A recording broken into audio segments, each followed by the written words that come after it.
नमस्कार, प्रणाम। मेरा नाम धन्ना सेगल है और मैं आज आया हूँ बिहार के पावापुरी में, जहाँ ये महाकाल रिकॉर्ड्स भोजपुरी है। बहुत ही अच्छा स्टूडियो है और ये स्टूडियो का लोकेशन भी बहुत अच्छा है, सिस्टम भी बहुत अच्छा है। और रिकॉर्डिस्ट हमारे विकास भैया, उनको जरा कैमरा में दिखाएंगे उनको। विकास भैया जो बहुत अच्छे रिकॉर्डिस्ट है। इनका जो समझाने का तरीका है, बताने का तरीका है, बहुत ही अच्छा है और नए नए कलाकारों को बहुत ही अच्छा बताते हैं। अच्छे से बताते हैं, अच्छे से मेंटेन उसको करते हैं, वोकल कैसे लेना है, म्यूजिक भी कैसे। और मैं आप लोगों को एक नया गाना जो रिकॉर्ड किया हूँ, यहाँ पे भक्ति सॉन्ग है। ये हमारे नवरात्रि में पूजा में मैंने रिकॉर्ड किया है। ठीक है, तो भैया शुरू किया जाए।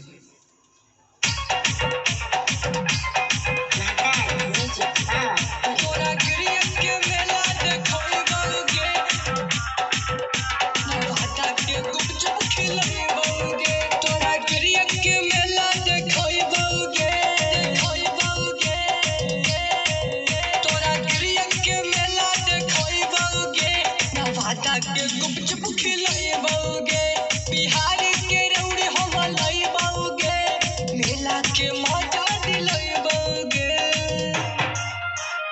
Mix by DJ Kanchan Raj Muzaffarpur. मेला के मजा दिलाएबोगे।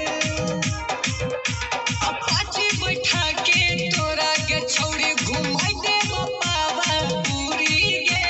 अखिया मारी के तू तोरी है इशारा, ले दे बोहरिया ना चूड़ी गे, ले दे बोहरिया ना चूड़ी गे, चूड़ी गे, ले दे बोहरिया ना। अपाची बैठा के तोरा के छौड़ी घुमाई दे बाबा पूरी गे। अखिया मारी के तू तोरी है इशारा, ले दे बोहरिया ना चूड़ी गे। तोरा गिरियक से पूरा घुमाई देबोगे, घुमाई देबोगे, तोरा गिरियक से पूरा घुमाई देबोगे, बिहार के रौड़ी खिलाई देबोगे, नालंदा के मेला दिखाई देबोगे, तोरा गिरियक के मेला घुमाई देबोगे। Mix by DJ Kanchan Raj Muzaffarpur. तोरा गिरियक के मेला घुमाई देबोगे। रजौली घुमाइबो, हिसुआ घुमाइबो, नवादा के तोर पंडाल गे। आकाश संग सोनू भी जइतौ, मेला में होतौ बवाल गे, मेला में होतौ बवाल गे, मेला में होतौ बवाल गे। रजौली घुमाइबो, हिसुआ घुमाइबो, नवादा के तोर पंडाल गे। धीरज संग शंकर भी जइतौ, मेला में होतौ बवाल गे।